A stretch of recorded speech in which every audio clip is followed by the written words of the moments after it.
आणि आता पुढे बघूयात काही महत्त्वाच्या घडामोडी। ठाण्यात शिवसेनेच्या रवींद्र फाटक यांचा अर्ज भरताना भाजप आमदारांची गैरहजेरी। गणेश नाईक, रवींद्र चव्हाण, केळकर यांच्यासह 9 आमदारांची अनुपस्थिती। नाराजीच्या चर्चांना आलं उधाण। जळगाव विधान परिषदेची जागा भाजपला सुटली, त्यामुळे गुलाबराव पाटील नाराज असल्याच्या चर्चा। किशोर पाटील, चंद्रकांत सोनवणे, चंद्रकांत पाटीलही नाराज। उमेदवारी जाहीर होईपर्यंत गुलाबराव पाटील मुंबईमध्ये ठाण मांडून होते। जळगाव विधान परिषद निवडणुकीमध्ये महायुतीचाच विजय होईल। राज्यामध्ये विरोधकांची एकही जागा निवडून येणार नाही, गिरीश महाजन यांचीही टीका। सुनील तटकरे आणि भाजपचे प्रदेश अध्यक्ष रवींद्र चव्हाण यांच्यामध्ये रायगड या शासकीय निवासस्थानी विधान परिषद निवडणुकीतील बंडखोरीबाबत चर्चा। विधान परिषदेच्या काही जागांवर भाजप आणि राष्ट्रवादीला बंडखोरीचा फटका।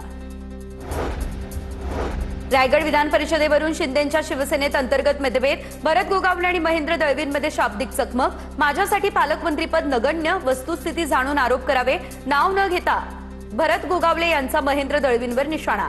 ज्यांच्यावर आरोप करायचे त्यांच्यावर थेट करतो, महेंद्र दळवी यांचे हे प्रत्युत्तर।